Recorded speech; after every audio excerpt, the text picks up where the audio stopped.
يا صباح الخير، يا صباح السعادة، يا صباح السكر الزيادة. منورين يا كنوز منصور، منورين الدنيا كلها. ايه يا سوق يا اختي؟ لسه صاحية من النوم، لسه صاحية من النوم يا مضروبة.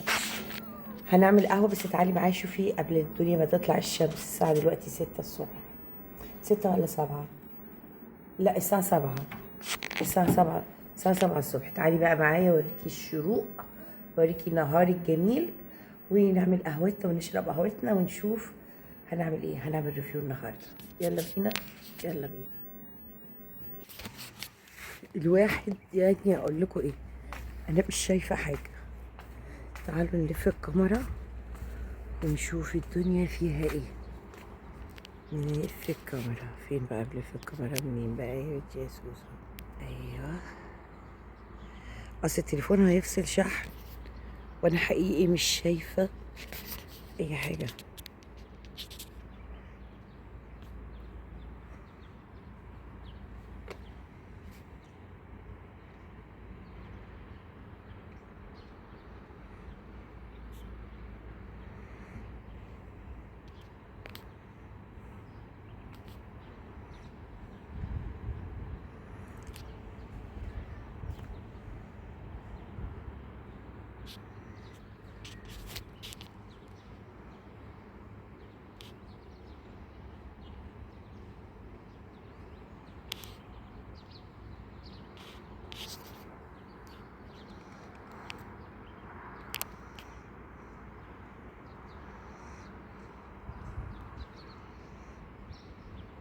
في دلوقتي دي الاوتفيته بتاعتي. لسه نجيب النضاره بقى كمان، و خارج على الحر. هنجيب النضاره بقى نلبسها وانزل اعمل معاكم ريفيو في الشارع. ايه مضروبه. تعالي بس الاول شوفي معايا الاوتفيته بتاعتي. الفستان بقى اللي انا جايباه بتاع البحر، بحر بحر، جو جو جو، بر بر بر. شوفي معايا الفستان، شوفي معايا ايه الاوتفيتة بتاعتي. فستاني فستاني. نرجع لحد فين؟ هنرجع. بصوا اهو، بصوا هنا في ايه؟ في بنطلون اهو ابيض، بنطلون ابيض في الفتحات، لان ده بفتحتين. بصوا من الجنب كده، من هنا ومن هنا. ودي الاوتفيتة بتاعت سوسو. وكمان كمان بصوا بقى، استنى ما اوريكم. استنى فادي كده ولا كده انت؟ اهي، فادي يا ست. يا لهوي كتير كده.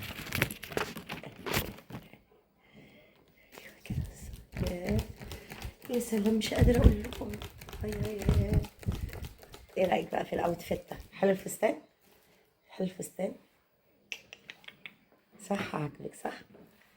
انا عاجبني الوانه بقى كده، بتقول بحر وساحل بقى وجو وبر وحاجات جميله كده. ها، لا حلو، حلو. عاجبني. وهذه هي الاوتفيت بتاعتي. بدور على النضارات، بحاول افتكر فين النضارات. كنت جايبه النضارات بتاعتي كلها، كانت معايا، بس فين النضارات مش عارفه. هشوف فين النضارات وهاخدها وننزل مع بعضينا اهو. انا بس الجو بقى شمس بقى خلاص، مع اني الساعه 10 بس الجو اتملى شمس. ف هننزل بقى كده نعمل ريفيو عن المكان مع بعض، و نرجع لكم. بصوا كمان نظرة كمان على البسين، ابتدوا ناس تنزل البسين بدري اهو.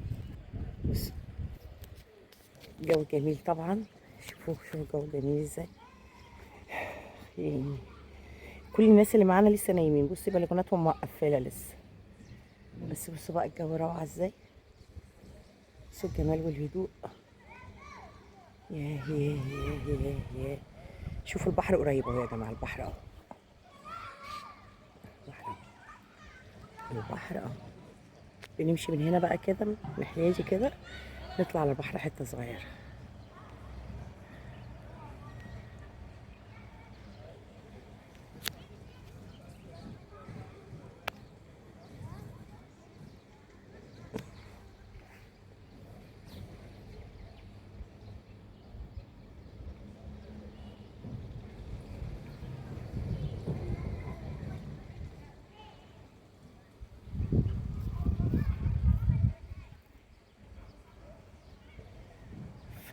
ناس كتيرة في القرية على فكرة، في ناس كتيرة ساكنة، القرية مليانة ناس، قرية مليانة ناس.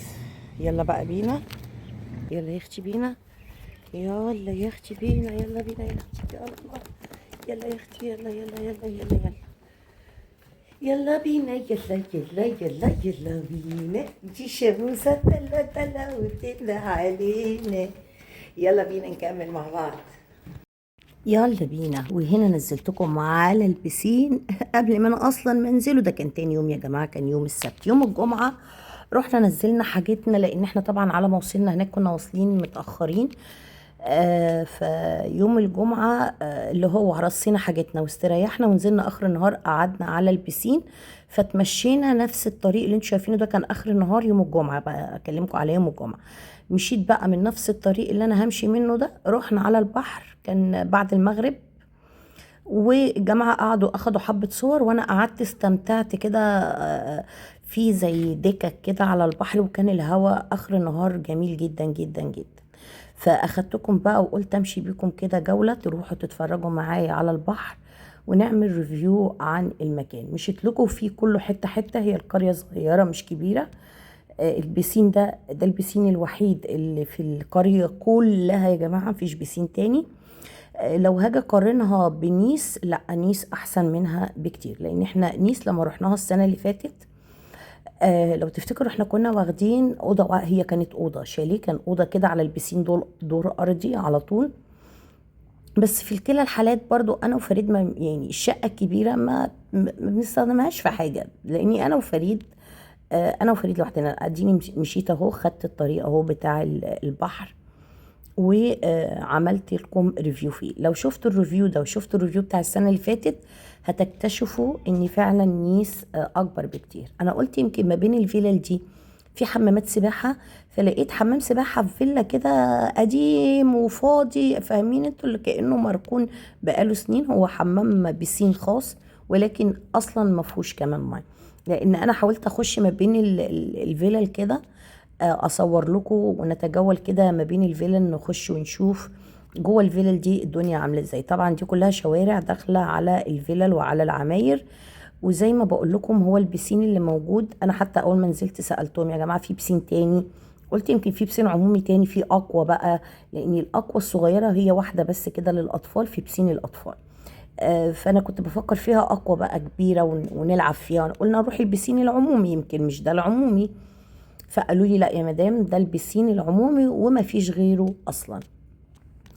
احنا كان المكان جميل جميل جميل جميل، ان اللي هو البني ادم يستجم، مش عايز يروح في حته. احنا بالطبيعي ما رحناش في حته غير العلمين الجديده، مصورها لكم برضو. وكان الموضوع ان احنا دخلنا شفنا، انا دخلت بصوا بقى، حاولت اخش لكم من بين بقى الفيلل ازاي، بحيث ان احنا يمكن اصور لكم اكتر تشوفوا المكان اكتر.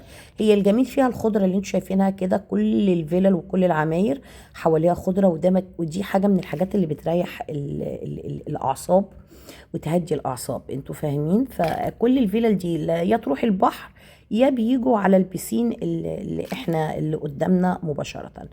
الفيو بتاعنا حلو قوي، البلكونه جميله قوي، ولكن الهوا في البلكونات لكن مش داخل الشقه قوي. يعني في يعني شقه ام زياد وشقه عم محمد فيها هوا، لان هما اتجاه وش البلكونه للهوا، احنا الجنب البلكونه اللي جاي له هوا. فالشقه البلكونات بتاعتها مش جايه اتجاه الهوا، فاهميني. الهوا بس تلاقوه في البلكونه. ما احلى القعده في البلكونه من بعد المغربيه، من المغربيه كده يعني، ولحد بقى النهار ما يطلع. فاحنا كنا بننزل نقعد على البسين اهو. ده البسين الفاضي اللي جه في الخلفيه كده فاضي، فاهمين. هنا طلعنا على البحر اهو مباشره. المفروض انا لو واخده الطريق هطلع من الحته اللي كانت في الجنب دي كده، هتشوفوها. وحاولت اني انا اوريكم هي دي القريه كلها. شفتوا انا خدتها فركه كعب رجلي، ما فيهاش حاجات كتير، وما فيش على البحر غير الراجل اللي حاطط قهوه ده بس، اتنين فرشين كده قهوه على البحر. مفيش كافيهات، لا هو واخد كده فارش كده زي كشك وحاطط كراسي قدامه. فالقعده بالليل على هواء بحر، بس الدنيا بتبقى ضلمه. البحر هنا مفيش اي اضاءه، الدنيا بتبقى ضلمه، بس حبه الهواء اللي جايين من على البحر بصراحه يعني حلوين قوي قوي ويجننوا. البحر موجه عالي كان اليوم اللي احنا رحنا فيه البحر، احنا رحنا البحر في يوم برضو مصوره لكم، بس بحاول اتذكر انا نزلت المقاطع دي. لا ما نزلتش، انا فيديو واحد بس اللي نزلته، اشوفه واشوف ايه المقاطع اللي ما نزلتهاش واصور لكم. بصوا احنا كنا هنا دلوقتي الساعه 10، وخدوا بالكم اني شايفين الموج عامل ازاي. بيجي بقى على الساعه 12 و2 بيزيد اعلى من كده، وطبعا الموج عالي جدا جدا. ويعني كان الفترة اللي احنا فيها الموج كان كله عالي، واللي ينزل البحر يتضرب من الموج ويتمرمط ويطلع. المية جميلة بس الموج صعب، الموج بيقلب الناس كلها، والموج عالي جدا. فمش كل الناس بتنزل البحر، يعني بيروحوا يقعدوا على البحر بس قليل بينزل لما الموجة تبقى كويسة. لكن انتوا شايفين الشكل، بصوا الموجة شكلها عامل ازاي، عالي وبيضرب وبيطلعك لبره بجسمك كله. دي ابراج العلمين اللي احنا رحناها، هي مش بعيدة عننا بالظبط، ما بيننا وما بينها نص ساعة بالعربية بنوصل. جبت لكم البحر كده، ما قدرتش اغوط لجوه قوي الصبحية، ومشيت في الشمس وخدت لكم المكان ماشي. انا مسرعة الفيديو سيكا، مش مسرعاه قوي، مسرعه لكم شوية صغيرين علشان لا يبقى سريع قوي ولا يبقى على مشيتي، لاني على مشيتي احنا ماشيين مشية السلحفة. وحاولت اتجول في المكان، اجيب لكم باكتر الامكانيات، تتفرجوا على القريه كلها، تشوفوا البحر، تشوفوا القريه كلها، ما فيهاش اي حاجه. كان الصبح ننزل البسين، نقعد عليه، انزل افضل قاعده قبل ما انزل الميه، لان انا انزل الميه اطلع على الشقه على طول اغير هدومي، لاني ما بقدرش اقعد اطلع من الميه الهواء يخبطني هدومي مبلوله، ببقى تعبانه وعظمي واجعني. وهو ده بقى اهو الكافيه اللي انا بقول لكم عليه، يعني هي دي الفرشه بتاعت الراجل اهو، وحاطط كام كرسي، وفي واحد تاني بعده نفس الكلام جاي اهو في الطريق واحنا ماشيين برضو نفس الكلام، وبرضو حاطط كام كرسي. هو دي القعدات. نيس، لا نيس كان في، لو تاخدوا بالكم لو تفتكروا او ترجعوا للفيديوهات بتاعت نيس السنه اللي فاتت، هتلاقوا ان نيس كان كل ما بين حبة عماير حمام سباحة، كان فيها حوالي اكتر من 12 13 حمام سباحة. انا شفتهم، دول اللي حصرتهم في نيس، لاني ما كنتش اقدر امشي في نيس كلها طبعا واعمل ريفيو على رجلي، وما كانش معايا عربية، ومشيت برضو على رجلي نفس الكلام. وحاولت اصور لكم المكان اللي احنا بنروح فيه يعني. طول الرحله يا سهام ما صورتيش ليه ونزلتي طول ما انت في الرحله؟ والله النفسيه ما كانتش كويسه، مشاكل كتير، قصص كتير، حكايات كتير. كنت على قد ما بقدر اخد لكم فيديوهات باخدها، بس ما كانش بقى ايه الواحد بيقدر يقعد ويشتغل عليها، اللي هو ايه معاكم ناس فتبقوا غصب عنكم مرتبطين بالناس. يلا ننزل فريد، يلا ننزل، طب هنريح ساعتين، الواحد على ما يطلع يغير هدومه ويريح ساعتين ويقوم تاني، نصحى نلاقي يلا يا جماعه نقعد تحت على البسين في الطراوه، يلا نقعد على البسين في الطراوه. فانا كنت مريحه دماغي، واللي بقدر استمتع بيه بقدر الامكان واخده من الرحله اللطيفه دي كنت باخده. اتبسطتي قوي يا سهام؟ اللهم لك الحمد في كلا الحالات، على كل حال نعمة من عند ربنا. ايا يكون، انا عمري ما كنت اتخيل ان انا اروح اماكن دي القرية اللي جنبنا، اللي هي المفروض اسمها ايه يا ربي، الاندلس ولا اسمها ايه؟ في قرية جنبنا كده قالوا فيها كل حاجة، فيها بحر، فيها قعدات على البحر بالليل، وفيها حاجات اكتر من عندنا. عايزة افتكر بس لازقة فينا على طول، يعني اللي هو لو احتاجنا صيدلية، ان احنا القرية اللي فيها ما كانش فيها صيدليه، لو احتجتوا صيدليه تروحوا القريه اللي جنبنا. قلت لكم انا بتهيألي على اسمها كذا مره في الفيديوهات، فخلونا هنتذكر مع بعض. هنا بقى في زي ممشى كده، وعاملينه بلاط دايره طويله جدا بص على البحر، شايفين الجمال، وتحتها طوبه اهو كبير، فعاملينها كبيره قوي، تحسوا انتوا واقفين على البحر، يعني اللي يقف يتصور في الحتت دي كانه في قلب البحر بالظبط. ده المفروض البلاج بتاع القريه اللي احنا فيها، اللي هي نيس، لا مش نيس سوري، اللي هي بترو. واللي جنبها قرية تانية كده نسيت اسمها حاليا دلوقتي، برضو القرية اللي لازقة فينا، بحاول افتكر اسمها. المهم نيس كان على البحر كمان، كان في بسين مستطيل طويل كده، غير البحر كان في بسين على البلاج كمان، غير البسين اللي موجود في كل حته ما بين كل جزء من العماير. بصوا الموج كان عالي ازاي، الموج صعب جدا محدش يقدر يعوم فيه يعني. فبصوا الموج شكله عامل ازاي، يعني مش قادره اقول لكم، يعني بيضرب بقى وحاجه معزله. وطبعا اخدت لكم المنظر، بحاولت الف لكم اجيب لكم الشكل القريه اللي جنبنا عامل ازاي، البلاج بتاعها، شكل قريتنا البلاج بتاعها شكله عامل ازاي، وجبت لكم الاثنين. هي القريه الحدود اللي انتم شايفينها قدامكم في الوش، انا جيت لكم من ناحيه وهمشي لكم من الحدود من الناحيه الثانيه، يعني احنا جينا من الطريق من ناحيه، وليها طريقين، اي قريه بيبقى ليها طريقين بوابتين، بوابه بتروحي بيها على البحر وبابا برضه بتوديكي على البحر. فانا جبت لكم القريه، يعني اللي عايز يعمل رياضه يلف القريه ديت مرتين ياخدها في ساعه زمن، مرتين يلفها داير ما يدور، مرتين مشي مشي يعملها. يمكن ممكن في ساعة زمن يلفها 3 مرات كمان، كأنه ريتيرن كده، وبتلفوا حواليه تتمشوا. يعني هي قرية صغيرة جدا جدا، هي الحدود اللي قدامكم دي بالظبط. فاديكوا شفتوا احنا مشينا قد ايه، جبناها من اولها لاخرها.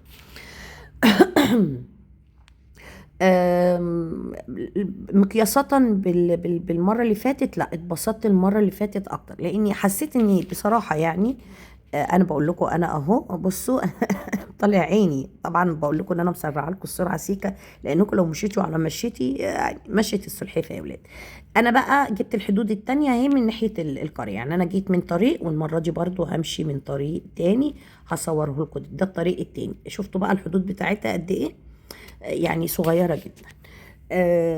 لا انا كاني ما عملتش اي حاجه غير ان انا نقلت من مكان لمكان. نفس القصه عمكم فريد قاعد مع اصحابي، نازل مع اصحابي، يا عم خرجني، يا عم مشيني، القريه ما فيهاش حاجه، وديكي فين، نيجي منين، وخلاص شكرا. يعني ارتضيت بالامر الواقع، انزل البسين نص ساعه واطلع غير هدومي، انزل اقعد معاهم وانا هدومي ناشفه، ويلا نطلع نتغدى كده، وهكذا قضينا الحياه كلها كده يعني. في يوم ما نزلناش البسين خالص، كنت بعمل غدا للناس اللي معانا كلهم، اتغدوا عندنا في يوم واحنا اتغدينا عندهم في يوم.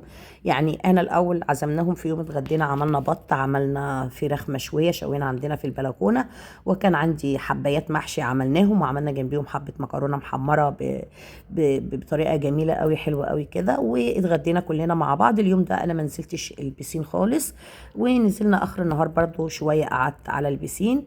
واليوم اللي رحنا فيه البحر دوت نزلت الميه، حاولت ان انا يعني اغامر وانزل، نزلت اتمرمطت وطلعت من غير بندانه وطلعت من غير كاب، راحوا في الميه واتضربت ضربه واتشقلبت وكنت هغرق وكانت حالتي بالبلع. طلعت قلنا هنا لا يا جماعه، هم كلهم ما عجبهمش البحر، قالوا يلا يا جماعه عشان الاطفال اللي معانا نرجع نرد على البسين.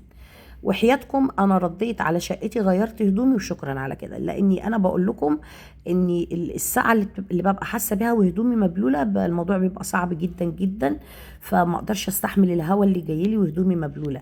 وكون ان انا ارجع انزل الميه تاني وارجع اطلع تاني والهواء، لا قلت لا لا لا، انا تعبت خلاص، البحر بهدلني بما فيه الكفايه، واخد حبه الباور اللي عندي. طلعت غيرت هدومي على ركم غير هدومي وادفى، شكرا. انا ممكن اخد بقى مسكناتي وافضل قاعده اتفرج على الناس اللي في البسين وهكذا.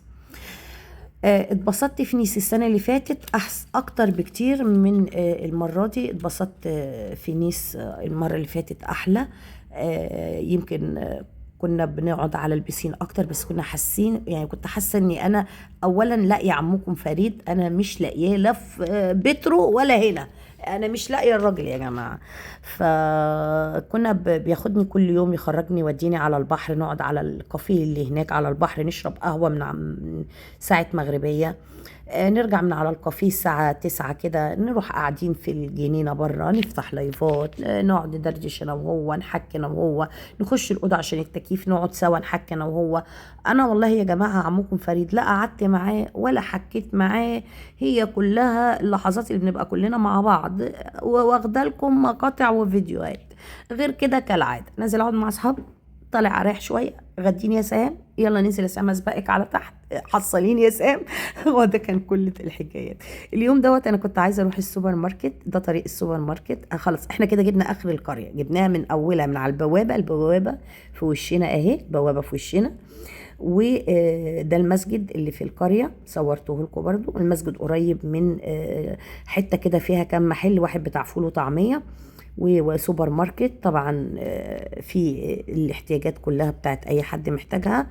ده بس اللي كانوا موجودين. رحت جبت بقى من السوبر ماركت ده، افتكر انا كنت عايزه ايه والله ما فاكره، بس كنت عايزه حاجه، رحت جبتها من السوبر ماركت ورجعت تاني كملت طريقي الى السوبر ماركت، وختمت معاكم بتهيألي في اللحظات اللي جايه. ويا رب الفيديو بتاعنا يكون عجبكم.